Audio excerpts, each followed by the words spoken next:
nosotros no hay nada que temer. Si ya Dios nos ha bendecido, si ya somos salvos, si nuestros pecados han sido perdonados, no hay nada que temer. Pero aún así, a pesar de todas esas bendiciones, la palabra de Dios contiene numerosas advertencias, numerosos llamados a la prudencia, continuas llamadas a velar y orar, ¿verdad? ¿Para qué? Para que no entremos en tentación. Y de esto es de lo que vamos a seguir hablando hoy. Yo les decía que en estos 5 primeros versículos del capítulo 10 de Primera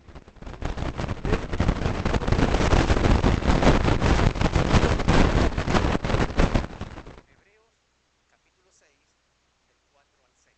Yo les voy a pedir que tengan en una mano señalada Primera de Corintios 10, del 1 al 5, y en la otra busquen Hebreos capítulo 6, del 4 al 6. Y vamos a comparar los dos textos, uno y otro, y vamos a ir meditándolos paso a paso. Y van a ver ustedes una serie de coincidencias curiosas. Vamos a leer primero Primera de Corintios 10, del 1 al 5. ¿Lo tienen? Dice la palabra: porque no quiero, hermanos, que ignoréis que nuestros padres estuvieron bajo la nube y todos pasaron el mar. Y todos en Moisés fueron bautizados en la nube y en el mar. Y todos comieron el mismo alimento espiritual. Y todos bebieron la misma bebida espiritual. Porque bebían de la roca espiritual que los seguía, y la roca era Cristo. Pero de los más de ellos no se agradó Dios, por lo cual quedaron postrados en el desierto. Amén. Ahora vayamos a Hebreos capítulo 6, versículo del 4 al 6. Y también vamos a leerlos. Hebreos 6, del 4 al 6. Dice la palabra ahí: porque es imposible que los que una vez fueron iluminados y gustaron del don celestial y fueron hechos partícipes del Espíritu Santo, y asimismo gustaron la buena palabra de Dios y los poderes del siglo venidero, es imposible, decía el autor, y recayeron, sean otra vez renovados para arrepentimiento, crucificando de nuevo para sí mismos al Hijo de Dios y exponiéndoles a vituperio. Bien, ahora que hemos leído los dos pasajes, ustedes dirán: bueno, ¿y qué tiene que ver uno con otro o en qué está la similitud? Vamos a ir paso a paso y ustedes van a descubrir la similitud, porque ambos pasajes son una clara advertencia contra la falsa seguridad del cristiano. Ambos pasajes son un llamado a la prudencia, son un llamado a estar alerta, a no sentirse excesivamente seguros. Por tanto, vamos a ir 1 Corintios 10, dice, versículo 1, cuando hemos leído ahí: no ignoréis que nuestros padres todos estuvieron bajo la nube. ¿Recuerdan? ¿A qué está haciendo referencia Pablo? Cuando el pueblo de Israel estaba en el desierto. ¿Y qué hacía la nube? A ver, de uno en uno. A ver, Estela. Los guiaba. Ofelia. Les daba luz de noche, ¿verdad? La nube de día los guiaba, los conducía, les daba dirección. Y de noche también les iluminaba el camino. De día también les protegía del sol, ¿verdad? La nube les protegía del sol. La columna de fuego de noche también les iluminaba, pero recuerdan que también les protegió ¿contra quién? ¿Contra quién les protegió la columna de fuego? Contra Egipto, contra el ejército de Egipto. ¿Recuerdan cuando los descendientes de Jacob llegaron llegaron al límite del mar y se encontraron con que no podían pasar y el ejército de Faraón venía tras ellos. ¿Qué fue lo que les libró ahí? Que la presencia de Dios en forma de columna de fuego se puso entre un campamento y el otro y no permitió que los egipcios pudieran llegar hasta ellos. Fíjense, ¿de qué nos está hablando esto? Nos está hablando de dirección, nos está hablando de luz, nos está hablando de protección y de dirección. La nube les protegía y les iluminaba. Y en Hebreos capítulo 6 hemos leído, ahí dice, porque es imposible que los que una vez fueron iluminados, ¿verdad? Iluminados, fueron dirigidos, tuvieron conciencia, conocieron la presencia de Dios que les dirigía. Yo veo esa similitud y después vamos a ir viendo cómo esa similitud va creciendo paso a paso. Y quiero que vean conmigo que lo importante es que entendamos que ellos fueron iluminados porque estaban siguiendo la luz.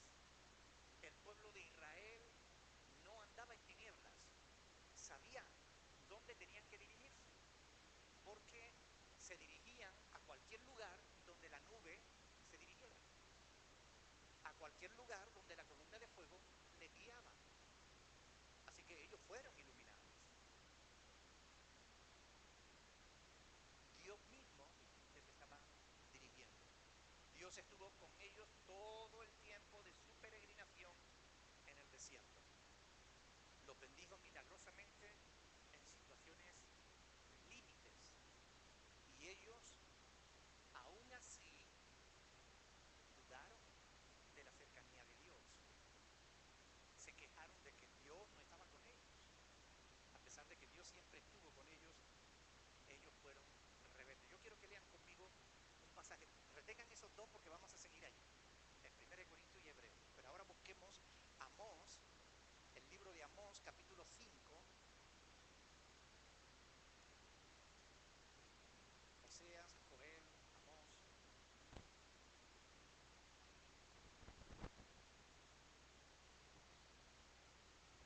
Los profetas mayores terminan en Daniel, los menores comienzan en Joel, en Oseas.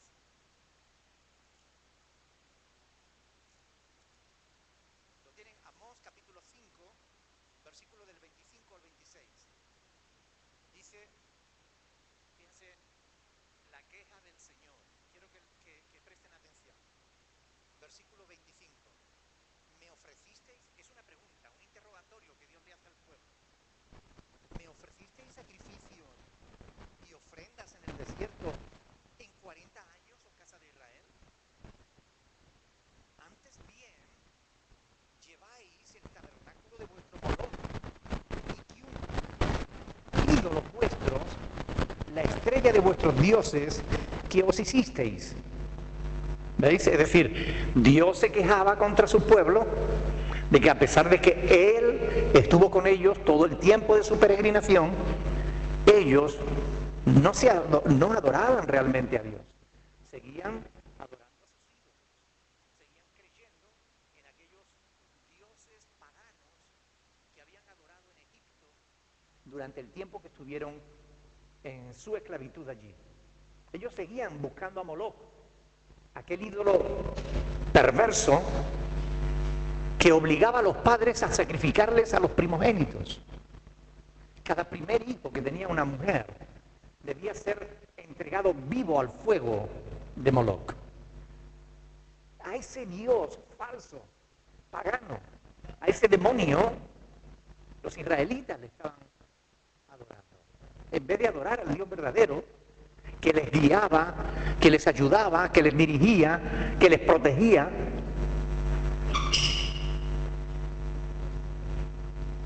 Aplicándonos esta palabra a nosotros, ellos fueron iluminados. Y tú has sido iluminado. ¿O no? ¿Tienes a Jesús? Jesús dijo en Juan 8:12, yo soy la luz del mundo.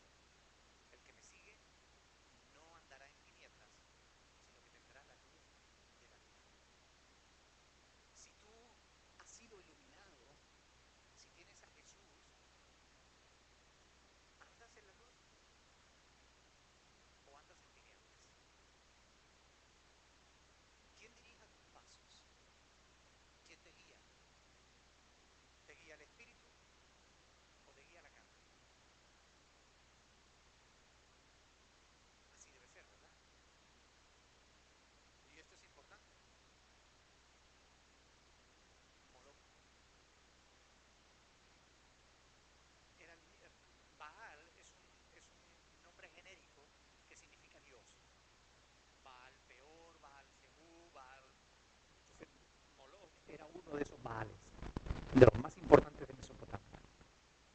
O sea, es importante que nosotros tengamos en cuenta esto. Hemos sido iluminados. Tenemos a Cristo en nuestras vidas. Conocemos la palabra de Dios y por ella conocemos su voluntad. Pero muchas veces caminamos en lo que sabemos, andamos en la luz o caminamos en oscuridad, como si no supiéramos la voluntad de Dios. Estas cosas nos tienen que hacer reflexionar a nosotros, porque la conclusión a la que vamos a llegar en el capítulo 6 de Hebreos es terrible. O a la conclusión a la que vamos a llegar en el versículo 5 del capítulo 10 de Primera de Corintios es terrible.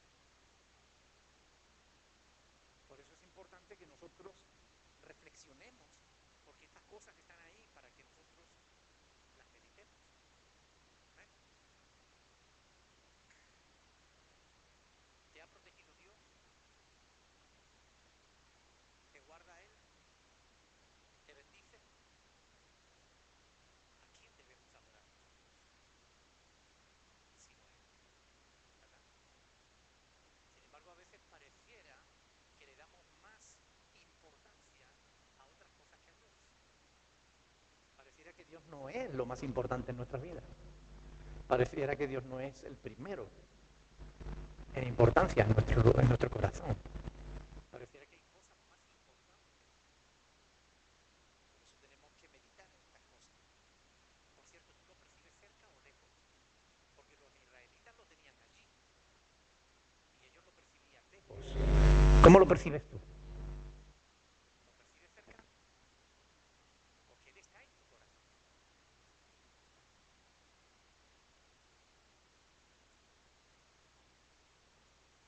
¿Eres fiel o eres infiel?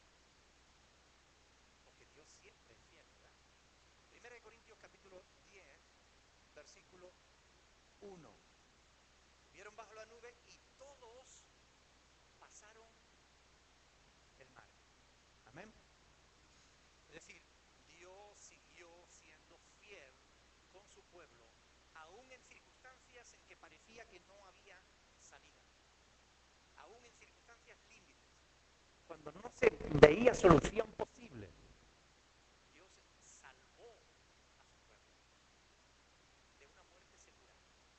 La ira de Faraón era terrible cuando lanzó a todo su ejército contra aquel puñado de esclavos que habían sido liberados. Ellos no eran un ejército, eran un puñado de familias famélicas, porque habían sido esclavizados durante 430 años.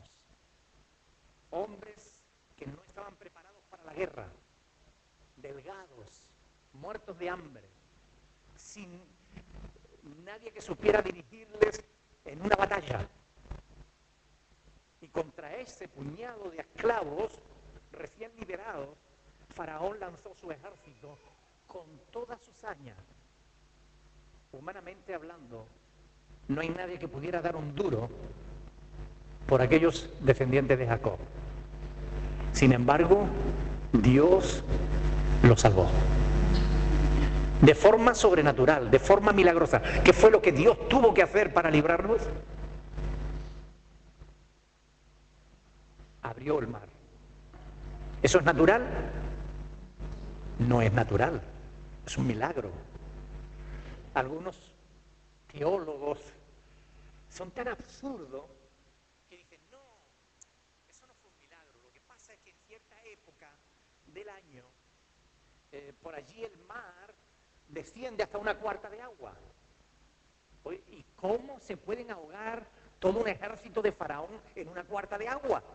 Pues también eso es un milagro. ¿O no? ¿Verdad? No tiene sentido. Los hombres no aceptan nada que ellos no puedan comprender. Por eso no aceptan a Dios.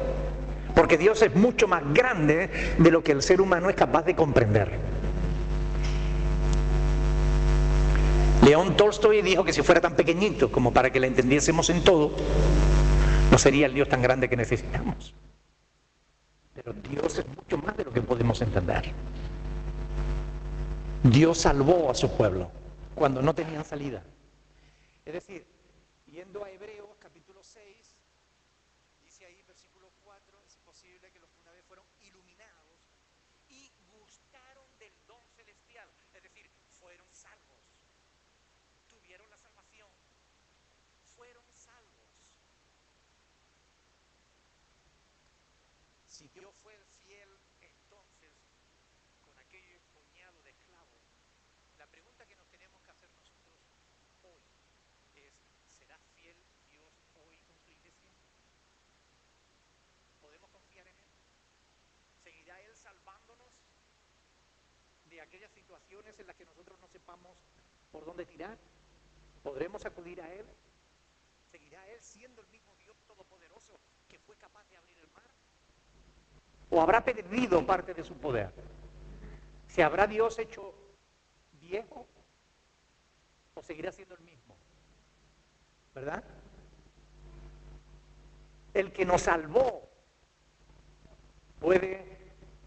tiene poder para seguir salvándonos cada día, de cualquier situación.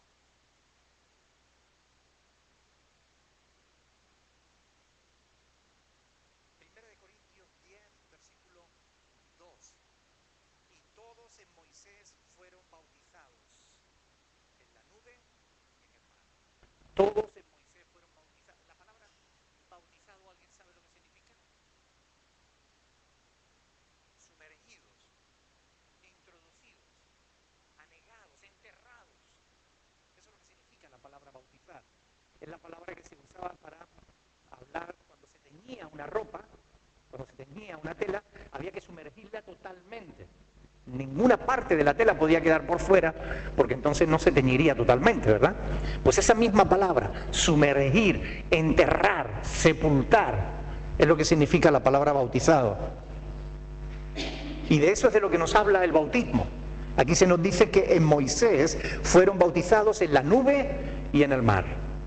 Es decir, en Moisés el pueblo fue introducido en la nube, que era la presencia de Dios, y en el mar. Y Primera de Corintios, capítulo 12, un poquito más adelante, en el versículo 13, se nos dice, porque por un solo espíritu fuimos todos, ¿qué? Bautizados, sumergidos. ¿En qué? En un cuerpo. ¿A qué cuerpo se estará refiriendo aquí Pablo? El cuerpo de Cristo, a la iglesia. Por un solo espíritu fuimos todos bautizados en un cuerpo, sean judíos o griegos, sean esclavos o libres, y a todos se nos dio a beber de un mismo espíritu. Es decir, se nos sumerge por Cristo, fuimos todos introducidos por el Espíritu Santo a la iglesia. Así que este pasaje de Primera de Corintios, cuando habla de que en Moisés fueron bautizados en la nube y en el mar, y en Hebreos se nos habla, vamos a ir a Hebreos capítulo 6, dice, versículo 4, buscaron del don celestial y fueron hechos, ¿qué? Partícipes del Espíritu Santo. Amén. ¿Cuándo somos hechos partícipes del Espíritu Santo? Cuando creemos. Cuando creemos, el Espíritu Santo viene a nuestra vida y ¿qué hace? Nos introduce ¿dónde? En el cuerpo de Cristo. Nos bautiza en el cuerpo de Cristo, nos introduce a formar parte de la familia de Dios. Y es importante tener en cuenta esto. Somos hechos partícipes del Espíritu Santo, lo cual quiere decir que el Espíritu de Dios está involucrado, estuvo involucrado en la obra que Dios realizó en el desierto, al pie del mar, pero está también involucrado en nuestras vidas. El Espíritu Santo nos está introduciendo continuamente a la presencia de Dios, porque Él es la presencia de Dios en nuestra vida. Es importante que nosotros seamos capaces de comprender eso.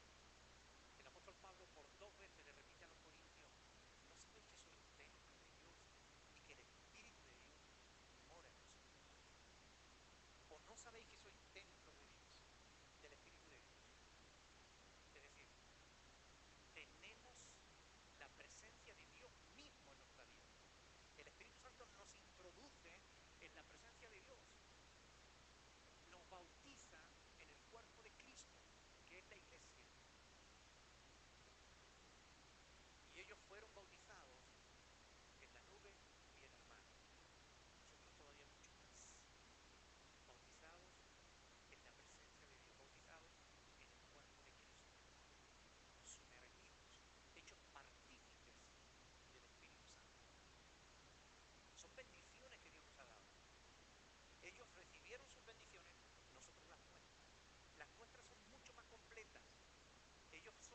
sombra de lo que había de venir. Pero es importante tener en cuenta esto. El antiguo pacto, los descendientes de Jacob fueron bautizados en Moisés. Nosotros somos bautizados en Cristo. Mediante la nube y el mar, Dios mostró su amor y su protección hacia su pueblo, impidiendo que sus enemigos acabaran con ellos. Y por esos dos elementos, por la nube y por el... Dios hizo separación de su pueblo del resto del mundo. Los separó para sí. Los protegió como diciendo, estos son mi pueblo. Y el que levante la mano contra mi pueblo, se la verá conmigo. Por eso Dios se puso entre Egipto y los descendientes de Jacob. Y el paso del mar significó una liberación de la esclavitud y el comienzo de una nueva vida. ¿Y no es eso lo que nosotros simbolizamos por medio del bautismo? Simbolizamos una muerte, una sepultura, ¿verdad? En el agua, en el mar, y un nuevo comienzo, una nueva vida en Cristo Jesús. Así que, igualmente que ellos fueron bautizados en la nube y en el mar, nosotros lo somos en Cristo, en el Espíritu de Dios, en su presencia, y por medio del bautismo simbolizamos el nuevo nacimiento. Versículo 3 de 1 Corintios 10. Y todos comieron el mismo alimento espiritual, sabiendo que no solo de pan vivirá el hombre, sino de toda palabra que sale de la boca de Dios. ¿De qué nos está hablando este comer? Todos comieron el mismo alimento espiritual.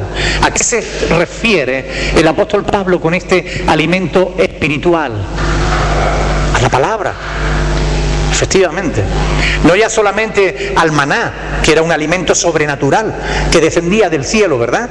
Y que ellos cada día tenían que recoger solo aquella parte que iban a comerse, porque si cogían más y la guardaban, se podría. Y era un alimento sobrenatural que ellos recibían cada día. Pero cuando Pablo está aquí hablando de ese alimento espiritual, está haciendo referencia a algo más que el propio maná. Nos está hablando de la palabra de Dios. En Hebreos capítulo 6, versículo 4, dice, gustaron del don celestial, fueron hechos partícipes del Espíritu Santo. Versículo 5, y asimismo gustaron, ¿qué comieron? De la buena palabra de Dios. Amén. De la buena palabra de Dios. ¿Recuerdan cuál fue la causa por la cual Jacob envió a sus hijos a Egipto?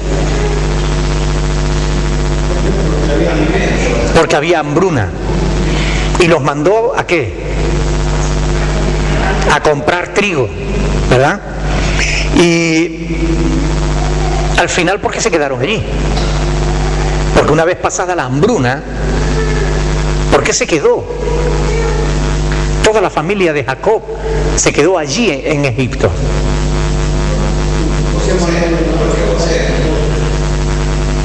Porque José los mandó llamar. Sí, pero ellos, una vez que ya habían superado la prueba del hambre, ¿por qué siguieron estando allí? Porque estaba escrito, ¿no? Cuando Dios le dice a Abraham que su pueblo, o sea, la generación que iba a ser esclavizado. Sí, pero ellos, humanamente, yo lo que quiero que ustedes entiendan es que si el pueblo, si los descendientes de Jacob se hubieran regresado a Canaán, ¿hubiesen sido esclavizados? No. ¿Por qué se quedaron?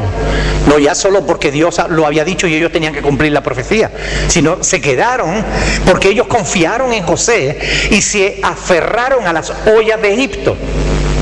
Se acostumbraron a que estaban siendo bien tratados allí y quisieron confiar más en el hombre que en Dios. Ese fue el pecado de Israel, de los descendientes de Jacob y de sus descendientes. Ese fue el pecado, que confiaron en las ollas de Egipto. Si no, miren ustedes como a lo largo de todo el Éxodo, cuando ese pueblo sale de la esclavitud, continuamente, ante cualquier problema que se encontraba en el desierto, ¿qué es lo que hacían? Quejarse y querer volver a Egipto. ¿Y qué era lo que decía? Allí teníamos ollas llenas, ¿verdad? ¿Para qué nos has hecho sacar a este desierto? Para matarnos de hambre. En Egipto teníamos ollas de carne. Ya no se acordaban de los latigazos, ya no se acordaban de las cadenas. Estaban aferrados al pan de cada día. ¿Cuántos creyentes hoy en día se olvidan de Dios aferrándose al pan de cada día? ¿Cuántos le dan más importancia a la olla que a lo espiritual?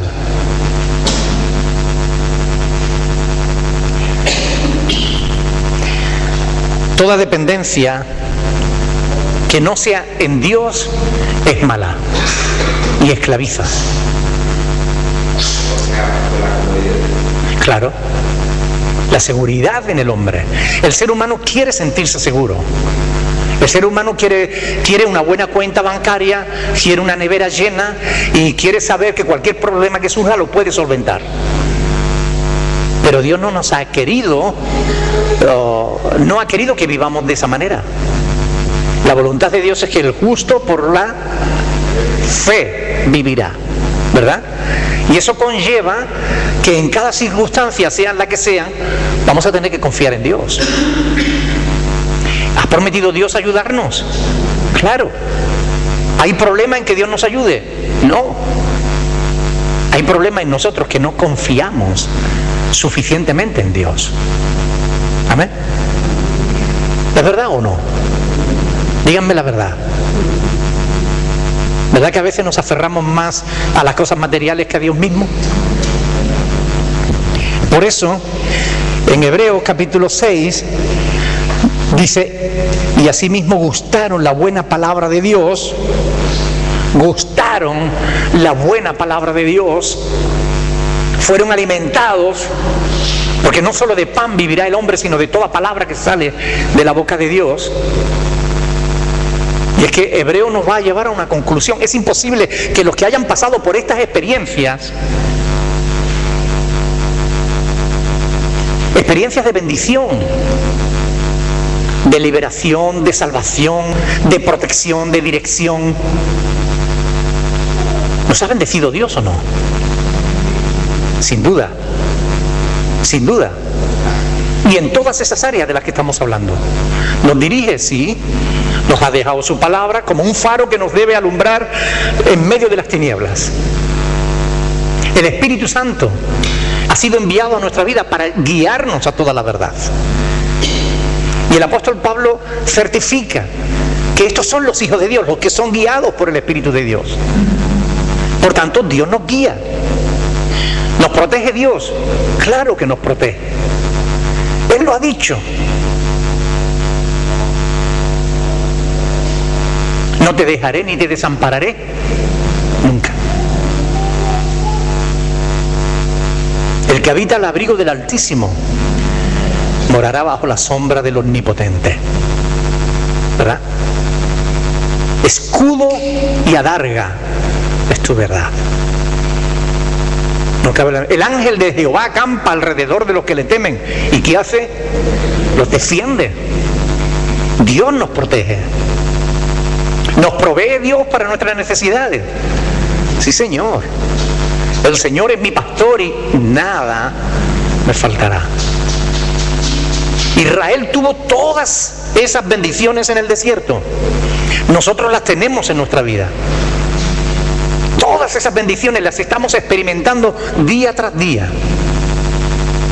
Pero Israel fue rebelde. La pregunta es, ¿y nosotros? ¿Somos mejores que Israel? ¿O también a veces le fallamos a Dios en creer en su dirección y buscamos nuestra propia dirección? En creer en su protección y buscamos nuestra propia protección. En creer en su provisión y nos afanamos en nuestras propias fuerzas? ¿Sí o sí? Así es.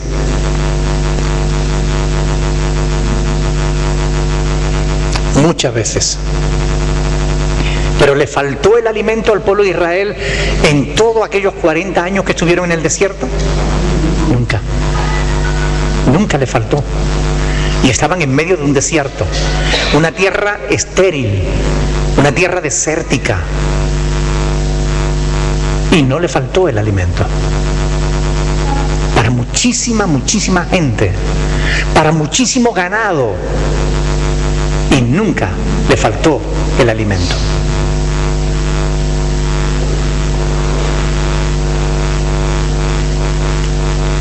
¿Cómo se alimentaron? Con el maná, ¿verdad? ¿Y cuándo cesó el maná?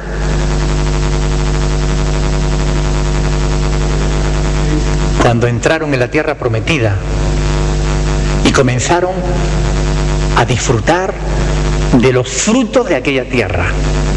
Josué 5:12. Solo cuando comenzaron a comer de los frutos de la tierra prometida, cesó el maná. 1 Corintios 10, versículo 4. Y todos bebieron la misma bebida espiritual, porque bebían de la roca espiritual que los seguía. Y la roca era Cristo. Lo mismo que ocurrió con el maná sucedió, o sea, con el alimento, sucedió también con el agua. Hay pocas cosas que sean tan importantes en medio de un desierto como el agua. En medio de un desierto, las riquezas no te sirven de nada. Los vestidos lujosos no te sirven de nada. Lo importante es tener agua para beber. ¿Han visto alguna película de alguien atravesando el desierto? ¿Verdad? Cómo se van deshidratando, cómo van perdiendo las fuerzas y cómo, a pesar de llevar tesoros, acaban tirándolos porque quieren salvar la vida, ¿verdad? ¿Cómo darle agua en un desierto a tan grande multitud? Pues todos los días tuvieron agua, todos los días. Ellos y sus ganados, todos los días. ¿No era eso un milagro? Hubo momentos en los que enfrentaron situaciones difíciles porque no tenían agua. En algunos sitios donde llegaron, el pueblo, ¿qué hacía cuando no tenía agua? Murmuraba contra Moisés y contra Dios, y se querían morir y querían volverse a Egipto, y se quejaban y pataleaban como críos. Pero aún donde no había agua, Dios les dio de beber. En Horeb, Dios hizo que de una piedra brotara agua. En Cades Barnea, Dios hizo que le brotara agua de una piedra. En Meriba, donde encontraron las aguas amargas, Dios endulzó aquellas aguas para que el pueblo bebiera. Dios siempre les dio a beber. Satisfizo todas las necesidades del pueblo. ¿No tenía Israel motivos para adorar a Dios? Díganme un solo motivo que tuviera Israel para quejarse contra Dios. Uno solo. Para renunciar a ese Dios tan grande. Y no encontrarán ninguno. Porque Dios en todo momento estuvo con su pueblo, mostrándole su amor, su respaldo. En todo momento Dios estuvo con ellos. Necesitaban comer y les daba de comer. Se quejaron del alimento. ¡Ah, qué pan tan liviano! Increíble. Un milagro sobrenatural todos los días. Llegaron un momento en el que se acostumbraron al milagro y se quejaron. ¡Ay, quien nos diera a comer carne! Y Dios hizo que vinieran codornices y que amontonaran codornices. Pero Dios les castigó por su rebeldía.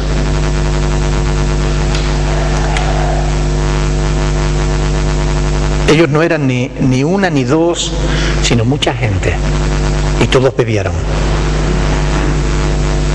Éxodo 17, número 20.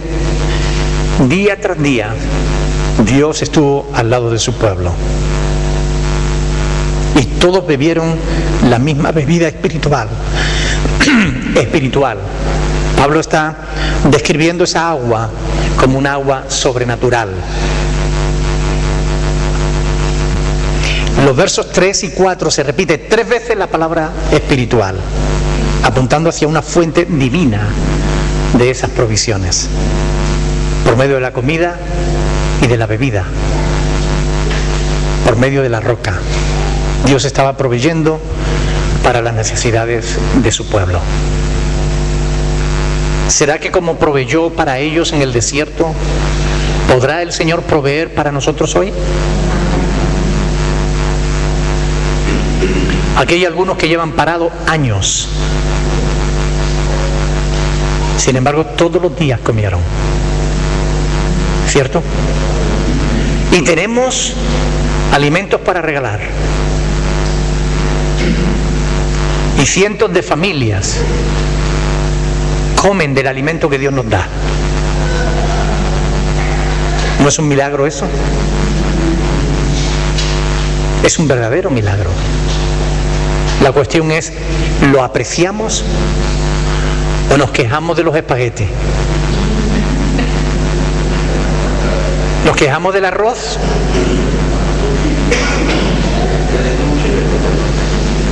Es que tanto arroz, tanto espagueti.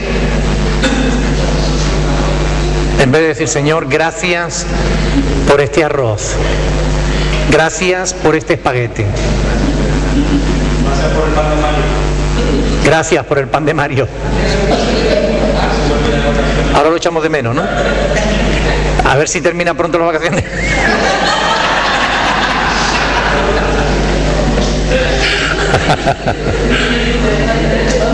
Pero a veces nos quejamos de vicio. Nos quejamos de vicio. Porque oímos más a la carne que al espíritu. Porque desconfiamos en definitiva de Dios. Y en vez de estar dando gracias a Dios y alabándolo y adorándolo, nos quejamos. Ay, a ver si vienen otras cositas.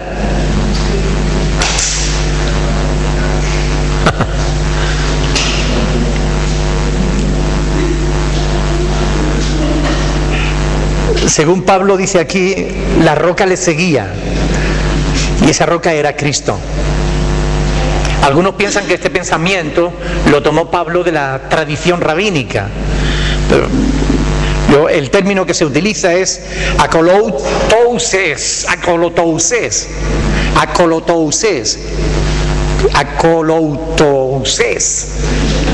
Es una palabreja griega que significa literalmente que le seguía, que les acompañaba. Evidentemente es un lenguaje figurado, ¿verdad? Lo que quiere decir es que fueran a donde fueran, allí Dios les daba a beber agua, ¿no? Y de hecho Dios les proveyó. Y cuando Pablo dice y la roca era Cristo, aunque se refiere en un lenguaje figurado, no podemos asegurar de que Cristo estaba con ellos, ¿verdad? De alguna manera Cristo estaba presente, proveyendo para las necesidades de su pueblo. Independientemente del lugar donde se encontraran, Dios siempre les daba lo que necesitaban. ¿De qué nos habla eso? ¿No nos habla de fidelidad de Dios? ¿Le falló Dios alguna vez a su pueblo? Nunca. ¿Te ha fallado Dios a ti alguna vez? Nunca. Dios no falla. Ni tampoco Dios está limitado a un lugar. Ni tampoco Dios está limitado a una época. Dios bendijo a su pueblo entonces y Dios bendice a su pueblo hoy. Dios los bendijo en el desierto y nos bendice a nosotros aquí en Fuerteventura, donde hay provisión. Un desierto de provisión. Amén. Porque tenemos que decir, Señor, gracias por Fuerteventura. Porque muchos hemos sido bendecidos en Fuerteventura. Amén.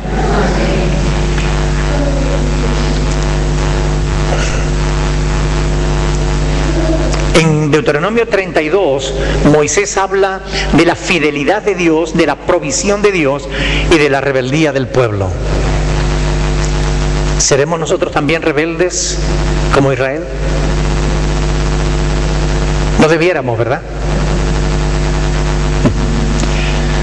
Todo esto tiene que ver, de alguna manera, con la provisión de Dios,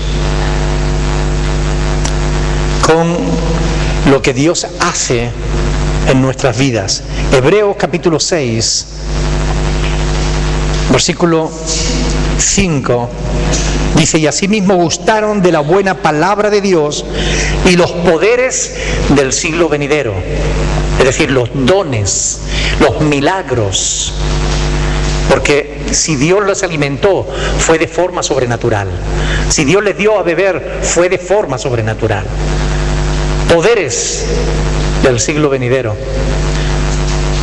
El Espíritu Santo nos ha sido dado para capacitarnos, para proveernos cualquier cosa que necesitemos. Y si necesitamos poder, Él nos lo dará. Amén. Para hacer aquello que Él nos haya demandado que hagamos. Es parte del ministerio del Espíritu Santo capacitar a la iglesia. Y a pesar de tantas bendiciones como Dios les había otorgado, ¿adoró el pueblo de Israel a Dios? Hemos leído en Amós capítulo 5 que no. Adoraron a Moloc. Y se hicieron un buey Apis. Se hicieron un becerro de oro.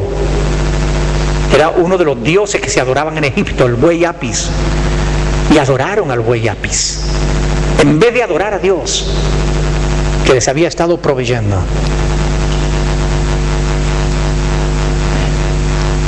Primera de Corintios capítulo 10, versículo 5. Pero de los más de ellos no se agradó Dios, por lo cual quedaron postrados en el desierto. Murieron en el desierto.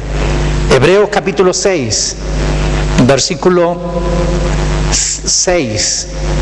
Y recayeron.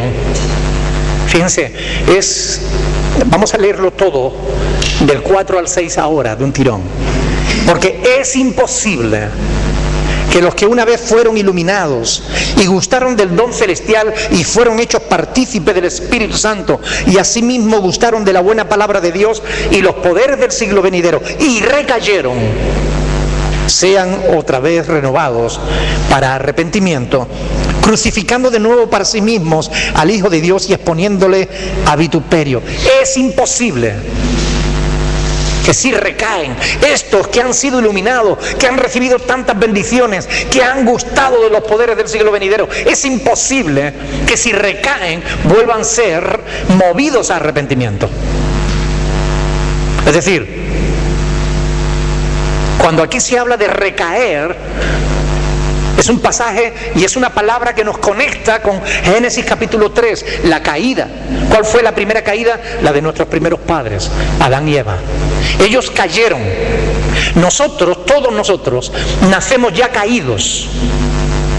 Pero por la misericordia y por la gracia de Dios, Él nos levantó.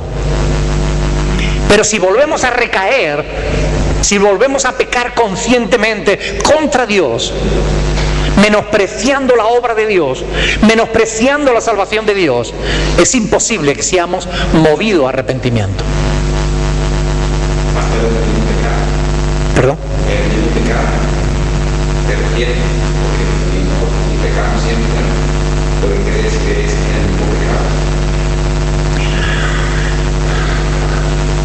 Significa que si alguien conscientemente rechaza la salvación que Dios le ofrece gratuitamente por fe en Jesús, está perdido. No importa las bendiciones que haya recibido, no importa que hubiera sido iluminado, no importa que Cristo hubiera iluminado su mente, que hubiera tenido a Cristo en su corazón, la luz del mundo, y que Él hubiera sido iluminado, no importa que hubiera gustado del don celestial, que hubiera tenido la salvación, no importa nada de esto que dice aquí, que hubiese sido hecho partícipe del Espíritu Santo, no importa. No importa que habiendo pasado por todas esas bendiciones, si una persona renuncia voluntariamente a la salvación que Dios ofrece gratuitamente en Cristo, ¿quién le va a salvar? Si no hay otro nombre bajo el cielo dado a los hombres en quien podamos ser salvos, sino solo en Jesús. El pueblo de Israel, durante los 40 años que se llevó en Egipto, que se llevó en el desierto, fue bendecido por Dios vez tras vez, y el amor y la fidelidad de Dios estuvo presente todos los días de aquellos 40 años que ellos estuvieron vagando por el desierto. Dios siempre les fue fiel, Dios no les falló ni una sola vez, pero ellos le fallaron a Dios continuamente, vez tras vez. ¿Cuál fue el problema? Se confiaron. Dios está con nosotros. Cuando tenemos un problema acudimos a Él y nos lo soluciona. Tenemos hambre, nos da maná. Nos cansamos del maná, nos da carne. El problema del cristiano que recibe bendiciones de Dios continuamente es que puede llegar a creerse que tiene derecho a exigirle a Dios. Puede llegar a pensar que Dios está a su servicio y no Él al servicio de Dios. Esto fue lo que le pasó a Israel en el desierto. Se confiaron.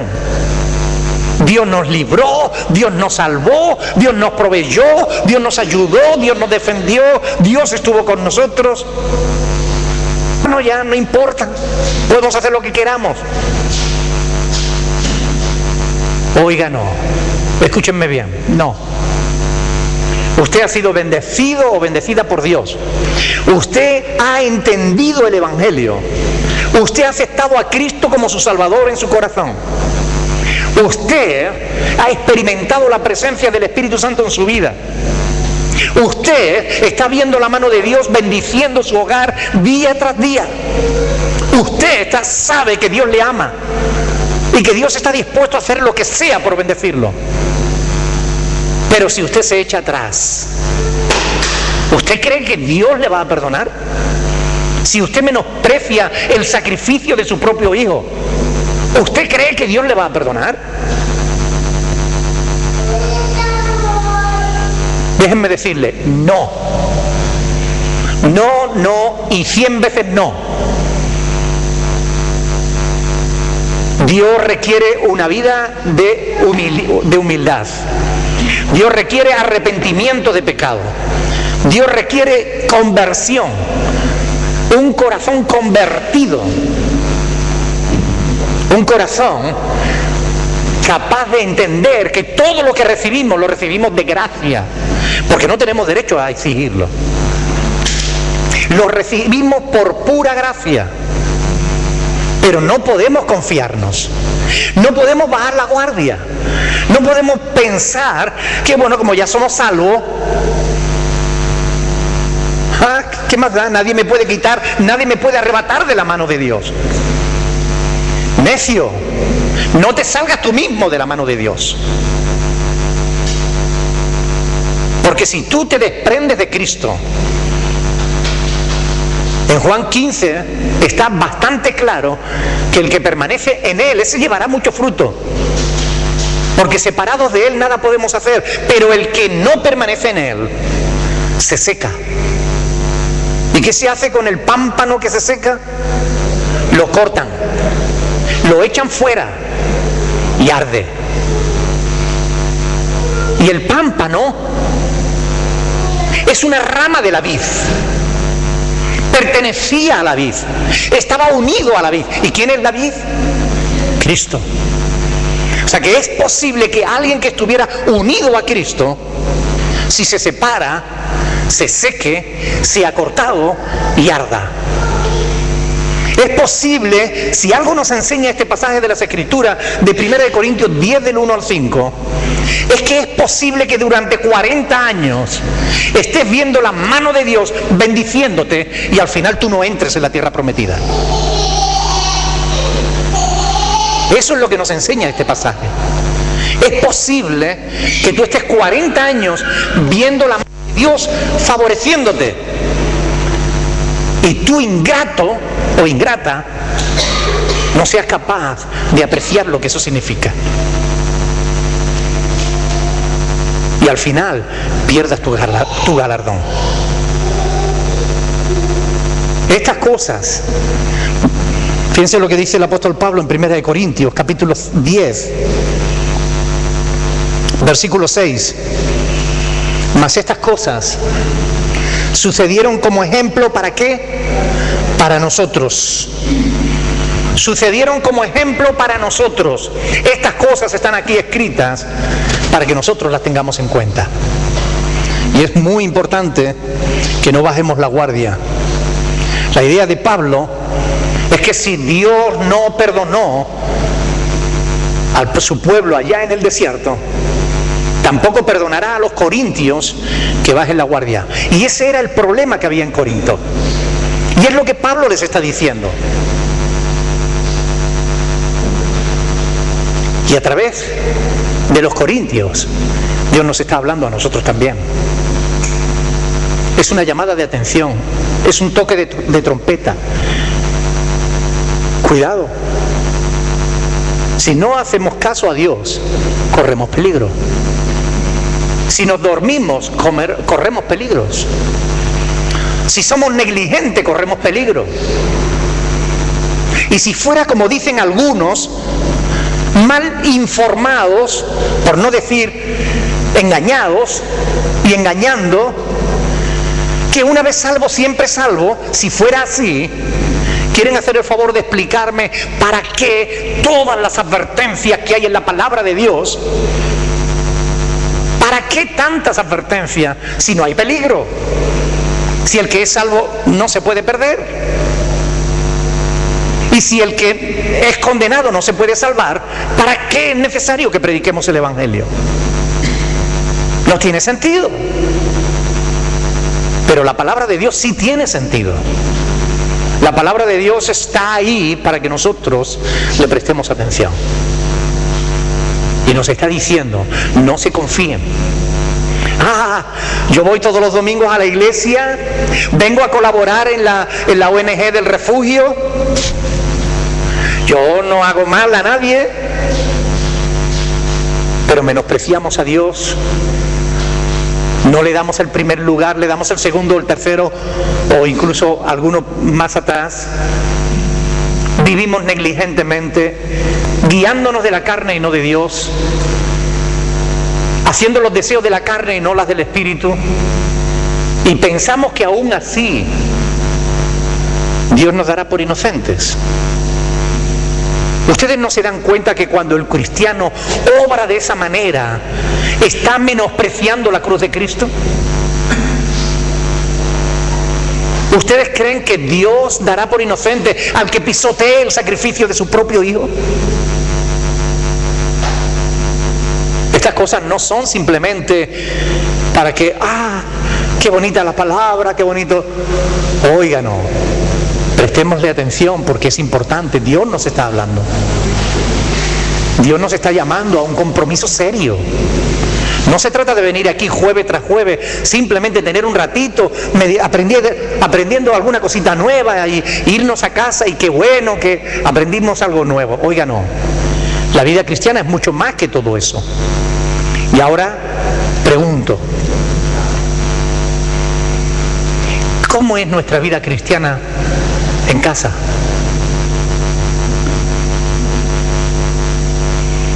¿O en el trabajo?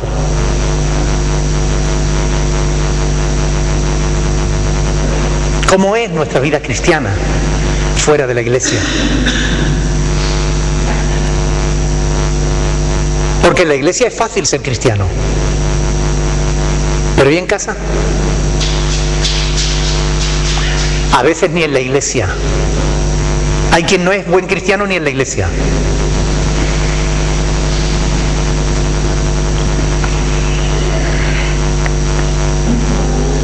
Es evidente que Pablo les está advirtiendo a los corintios, por medio de la historia de sus antepasados, que ellos conocían bien. Les está exhortando a cosas espirituales. Los corintios no habían estado en el desierto, pero conocían la historia. Nosotros no estuvimos en el desierto, pero conocemos la historia.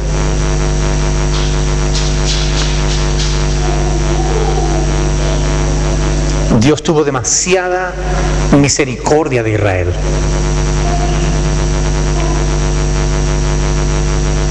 Pero toda la generación de más de 20 años quedó tendida en el desierto. Toda esa generación no pudo ver la tierra prometida. Nosotros estamos en la misma posición. Estamos en mejor posición que ellos todavía, porque ya conocemos la historia, porque tenemos al Espíritu Santo. Ellos lo tenían fuera, nosotros lo tenemos dentro. Donde quiera que vayamos, el Espíritu Santo viene con nosotros y nos habla. Lo que pasa es que a veces ni le hacemos caso. Tenemos la palabra de Dios, ellos no la tenían.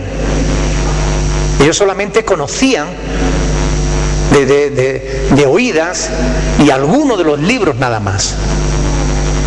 Nosotros tenemos toda la palabra de Dios en un solo libro. Y aún así, muchas veces actuamos como si no la conociéramos.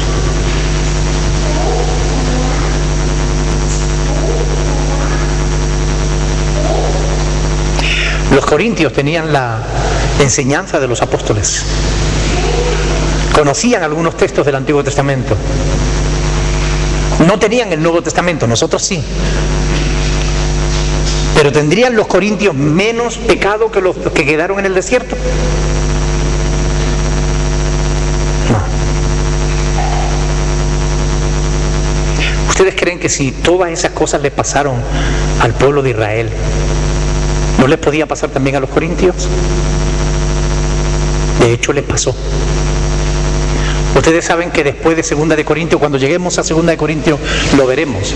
Pero ustedes saben que después de 2 de Corintios, la iglesia de Corintios desapareció.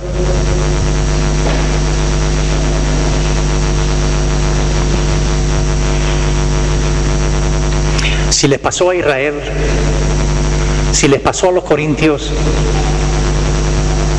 ¿será que a nosotros no nos va a pasar? No nos pasará si nosotros nos apercibimos, si nos tomamos en serio las cosas de Dios. Pero si somos negligentes como ellos lo fueron, también a nosotros nos pasará. Por eso es importante que meditemos en estas cosas. ¿Superaremos nosotros la prueba? Porque el desierto es una prueba. Israel estuvo en el desierto, los corintios enfrentaron su propia prueba y tú enfrentas las tuyas. ¿Cómo reaccionamos cuando Dios nos prueba? ¿Cómo reaccionamos? ¿Somos humildes y nos sometemos a Dios y su voluntad? ¿O reaccionamos contra Dios y contra el mensajero que Dios envía? ¿Cómo actuamos cuando Dios trata con nuestras vidas? Porque Dios trata con nuestras vidas. Y la vida cristiana es una escuela. Es un taller donde Dios nos moldea. Y a veces no queremos ser moldeados por Dios. ¿Cómo reaccionamos? ¿Dejaremos que Dios nos moldee o nos resistiremos? Yo lo voy a dejar aquí para la próxima semana. Pero quiero pedirles de todo corazón, hermanos, tomen en serio las cosas de Dios. Tomen en serio las cosas de Dios. Porque la vida es efímera. Y en un momento, en un abrir y cerrar de ojos, estaremos en la presencia de Dios. Y entonces todo lo demás habrá dejado de tener importancia. Lo único que valdrá la pena, lo único que tendrá importancia, será si hayamos o no superado la prueba. Dios está tratando contigo. No te resistas. Déjate tratar. Porque Dios no te trata para condenarte, sino para mejorarte, para perfeccionarte. Amén. Déjate tratar por Dios. Ojalá que Dios nos ayude a prestarle atención a su palabra. Ojalá que Dios nos ayude a entenderla, a meditarla y a ponerla por obra, porque es para nuestra edificación. Oremos al Señor y pidámosle que Él nos ayude para que podamos ponerla por obra. Amén. Pongámonos de pie, hermanos.